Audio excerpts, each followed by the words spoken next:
Hello students, welcome to my channel. आज की इस वीडियो में हमारा जो कंप्यूटर साइंस है नवंबर 2018 का क्वेश्चन पेपर हम देखेंगे सी प्लस प्लस के लिए। ठीक है, BSc second year third semester के लिए। तो देखो, जो आपका फर्स्ट क्वेश्चन है जो कि आपका कंपलसरी होता है, इसमें 4 पार्ट्स दे रखे हैं कि आपको चारों एक्सप्लेन करने हैं। 8 नंबर का ये आपका कंप्लीट क्वेश्चन होगा। फर्स्ट क्वेश्चन क्या है, इसमें एब्स्ट्रैक्शन है जो आपको उसको बताना है। सेकेंड है रिकर्शन। थर्ड क्वेश्चन क्या है, दिस पॉइंटर के बारे में आपको एक्सप्लेन करना है। और फोर्थ क्वेश्चन क्या है, यूनरी ऑपरेटर्स के बारे में आपको बताना है। फिर आपकी यूनिट नंबर फर्स्ट आती है। यूनिट नंबर फर्स्ट में क्वेश्चन नंबर सेकंड का फर्स्ट पार्ट क्या है, इनहेरिटेंस के बारे में बताना है आपको। ओवरराइडिंग के बारे में बताना है। एग्रीगेशन के बारे में बताना है और मैसेज पासिंग के बारे में बताना है। ये आपका जो कंप्लीट क्वेश्चन है वो कितना है, 8 नंबर का है। मतलब ये 2, 2, 4, 2, 6, 2, 8, मतलब सारे के सारे आपके 2 मार्क्स के हैं। बट आपको सारे के सारे 2 पेजेस में आपको करने पड़ेंगे ये। ठीक है, उसके बाद में आपका थर्ड क्वेश्चन क्या है, give a complete description about object modelling technique. आपको क्या करना है कि कंप्लीट डिस्क्रिप्शन देना है किसके बारे में, OMT मॉडल के बारे में आपको बताना है। ठीक है, OMT मॉडल जो आपका है ये बहुत ही ज़्यादा इंपॉर्टेंट टॉपिक है, बहुत बार ये आ भी चुका है। ठीक है, आपके टीचर्स ने भी आपको ये टेस्ट में दिया होगा शायद। अब नेक्स्ट देखते हैं हम यूनिट नंबर सेकेंड में। देखिए, आपका जो फोर्थ क्वेश्चन है उसमें भी 2 पार्ट्स है। फर्स्ट क्या है, data types in C plus plus. आपने डाटा टाइप्स इन सी में पढ़ रखे हैं ना, वैसे ही आपके डाटा टाइप्स किस में है, सी प्लस प्लस में है। सेकेंड आपका क्या है, ऑपरेटर्स के बारे में आपको बताना है। मतलब कि 4 का ये होगा, 4 का ये होगा, दोनों 4-4 नंबर के आपके क्वेश्चन होंगे यहाँ पे। उसके बाद में फिफ्थ क्वेश्चन में क्या है, आपको इनलाइन फंक्शन के बारे में बताना है और फ्रेंड फंक्शंस के बारे में आपको बताना है। ठीक है, उसके बाद में यूनिट नंबर थर्ड देखिए आप लोग। क्वेश्चन नंबर 6 क्या है, define construction, explain roles and types of construction, also explain about construction overloading. Then question number 7 क्या है, give a complete description about console input और आउटपुट के बारे में आपको बताना है। ठीक है, अब अगर आपको क्वेश्चन अटेम्प्ट करने के बारे में जानना है तो आप ये देख लेना कि भाई जो आपका ये क्वेश्चन है, आप इसमें अगर आप 2 यूनिट करते हो, आपको क्या करना होता है, Any5, मतलब Any5 नहीं, सॉरी, हर एक यूनिट में से एक एक क्वेश्चन तो आपको अटेम्प्ट करना ही होता है। मतलब एक यूनिट में से 2 क्वेश्चन अटेम्प्ट करने होते हैं। फर्स्ट जो क्वेश्चन होता है आपका कंपलसरी होता है। तो जो आपका फर्स्ट क्वेश्चन है ना, इसको आप देखिए, abstraction, recursion, this pointer, unary operators. ये जो आपका होगा ना, जितनी भी आपने यूनिट नंबर फर्स्ट या सेकंड की है या थर्ड की है, तो उसमें से ही आए होते हैं ऑलमोस्ट। जो आपके जो कंपलसरी क्वेश्चन होते हैं ना, हर साल में क्या होता है कि एक तो रिपीटेशन हो ही जाता है।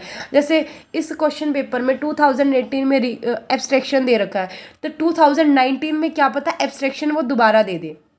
ठीक है, मतलब ये छोटी छोटी डेफिनेशंस होती है जिनके बारे में अगर आप 5 मिनट निकाल के पढ़ो, साइड से अपने नोट्स बना लो आप, वहाँ से आपका अच्छे से हो जाएगा। ठीक है, उसके बाद में आपका जो यूनिट नंबर 4 है ये देखिए, इसमें आपको बताना है वर्चुअल फंक्शंस के बारे में। ठीक है, वर्चुअल फंक्शंस क्या होते हैं। उसके बाद में क्या बताना है आपको, कंपाइल टाइम पॉलीमॉर्फिज्म के बारे में बताना है आपको। ठीक है, उसके बाद में क्वेश्चन नंबर 9 क्या दे रखा है, describe the roles of construction and destructors in inheritance के बारे में आपको कंस्ट्रक्टर्स के बारे में बताना है और डिस्ट्रक्टर्स के बारे में भी आपको बताना है। ठीक है, तो आपकी ये कंप्लीट जो आपका 2018 का क्वेश्चन पेपर है। ओके, देन मैं आपको इसके सॉल्यूशन करवाती हूँ। मैं आपको इसमें बताऊंगी वीडियो में कि एब्स्ट्रैक्शन क्या होता है। एब्स्ट्रैक्शन भी आपका क्या होता है, एक टॉपिक हो जाता है, बहुत इंपॉर्टेंट टॉपिक है आपका एब्स्ट्रैक्शन भी।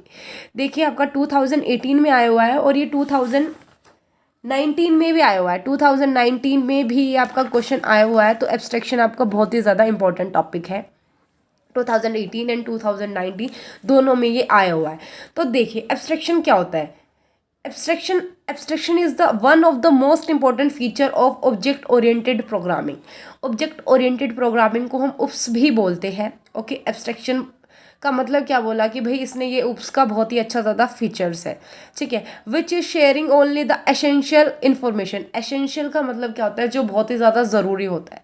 ठीक है, तो जो क्या करता है, शेयर करता है बहुत ही ज़्यादा ज़रूरी information to the outside world.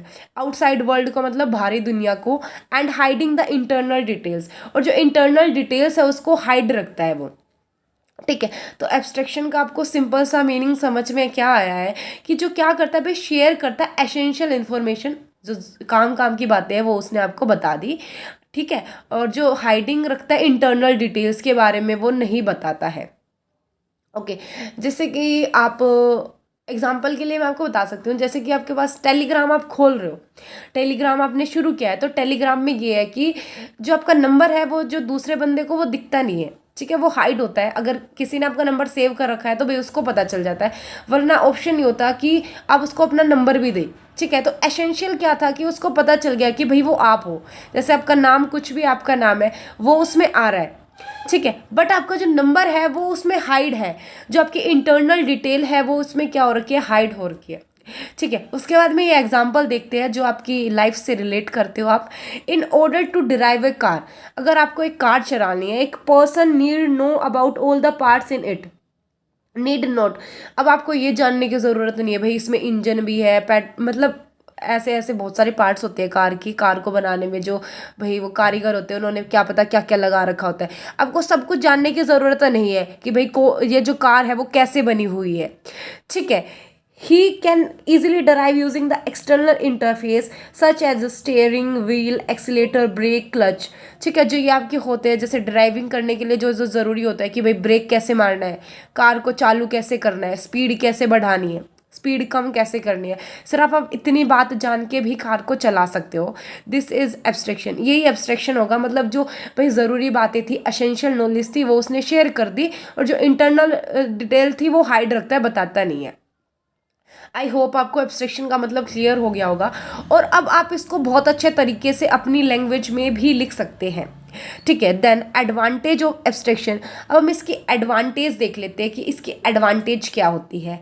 ठीक है, एडवांटेज मतलब इसका लाभ क्या होगा, इसका प्रॉफिट क्या होगा। ठीक है, the first advantage of abstraction, ए का मतलब क्या है, advantage of abstractions is that one can use an object without knowing all its detail, मतलब हम किसी भी ऑब्जेक्ट को यूज़ कर सकते हैं उसकी सारी डिटेल जाने बिना, हमें उसके बारे में सब कुछ जानने की ज़रूरत नहीं है। This helps the user to use an object with minimum information, minimum information का मतलब क्या है यहाँ पे, एसेंशियल इन्फॉर्मेशन। ठीक है, मिनिमम का मतलब एसेंशियल, मतलब कम से कम जानकारी जानकर भी आप ऑब्जेक्ट का जो यूज़ है वो कर सकते हैं। ठीक है, that is just enough information about how to interact through the external interface. Okay, then उसके बाद में जो आपका एब्स्ट्रैक्शन होता है उसके अंदर हम क्लास के बारे में भी पढ़ते हैं। आप एब्स्ट्रैक्शंस के बारे में इतना चाहे तो लिख सकते हो, ठीक है, बट इसमें क्लास के बारे में भी था तो मैंने थोड़ा सा क्लास के बारे में भी डिफाइन करने के लिए सोचा है। तो देख लीजिए आप यहाँ पे, क्लास का मतलब क्या होगा, attributes and functions of an object done with the help of a class, जो एट्रीब्यूट्स और फंक्शंस होते हैं ना एन ऑब्जेक्ट के, वो डन किए जाते हैं with the help of a class. ठीक है, एक क्लास जो मेंबर है, जो क्लास के मेंबर होते हैं, डाटा और फंक्शंस क्लास के मेंबर्स होते हैं, मे बी पब्लिक और प्राइवेट। तो क्लास के मेंबर्स होते हैं पब्लिक होते हैं और प्राइवेट होते हैं, जैसे आपका कोई भी ग्रुप हो गया, ठीक है, फेसबुक तो मेरे को पता नहीं है, जैसे आपका टेलीग्राम हो गया, उस पर ग्रुप बना सकते हो कि पब्लिक और प्राइवेट ग्रुप्स के ऑप्शंस होते हैं उसमें। पब्लिक का मतलब क्या होता है, जो चीज़ पब्लिक हो जाती है, मतलब भाई उसको कोई भी आए और कोई भी देखे। ठीक है, प्राइवेट का मतलब क्या होगा कि भाई आप जिसको वो चीज़ें देना चाहते हो। ठीक है, जैसे कि आपको मतलब आपने कोई भी आपका फैमिली ग्रुप बनाया, तो आप जिस जिस बंदे को आपको ऐड करना है, जैसे आपकी मम्मी पापा चाची ताई ताऊ कोई भी हो, मतलब जिसको ऐड करना है आपको, ठीक है, उसको वो लिंक शेयर कीजिए, वो उसमें ज्वाइन हो जाएगा, जो कि आपका प्राइवेट ग्रुप होगा। पब्लिक ग्रुप, जैसे कि मैंने अपना टेलीग्राम का ग्रुप बना रखा है, ठीक है, कि भाई जिस भी स्टूडेंट्स को PDF चाहिए वो ग्रुप को ज्वाइन कर सकता है। Okay, then the private members of class cannot be accessed from outside the class and the public members cannot be accessed from outside the class। ठीक है, जो प्राइवेट मेंबर्स होंगे क्लास के can not be accessed from outside the class and the public members can be accessed from the outside the class. Okay, जो मैंने आपको बताया था वही इसने लिख रखा है अपनी लैंग्वेज। देन एट्रीब्यूट्स है, आपके जो पेपर है उसमें शायद एट्रीब्यूट्स का कुछ ऐसा पूछ नहीं रखा है आपसे, बट क्लास में एट्रीब्यूट वर्ड यूज़ हुआ था तो मैंने इसको डिफाइन किया है कि एट्रीब्यूट क्या होता है, बिकॉज आपकी क्लास में भी एट्रीब्यूट का यूज़ होता है, तो हमें पता होना चाहिए कि एट्रीब्यूट का क्या मतलब होता है। तो attributes and methods are basically variables and functions that belongs to the class. ये क्या है, वेरिएबल्स है और फंक्शन है जो बिलोंग करते हैं क्लास से। मतलब क्लास के अंदर ये इंक्लूड होते हैं। These are often refer to as class member, इसको हम क्लास का मेंबर भी बोल सकते हैं। Okay, a class is user defined data type है that we can use in our program and it works as an object constructor और a blueprint for creating objects. Okay, I hope आपको attribute का meaning भी जो है clear हो गया होगा। देन होता है डाटा एब्स्ट्रैक्शन, जो कि आपके एब्स्ट्रैक्शन में यूज़ हो रखा है। The technique of hiding internal detail, जो हम इंटरनल डिटेल को जो हम हाइड करते हैं ना, उस टेक्निक को हम क्या बोलते हैं, डाटा एब्स्ट्रैक्शन, हम उस टेक्निक को बोलते हैं। ठीक है, तो आपका जो एब्स्ट्रैक्शन टॉपिक है वो क्लियर हो चुका है। आई होप आपको समझ आ गया होगा।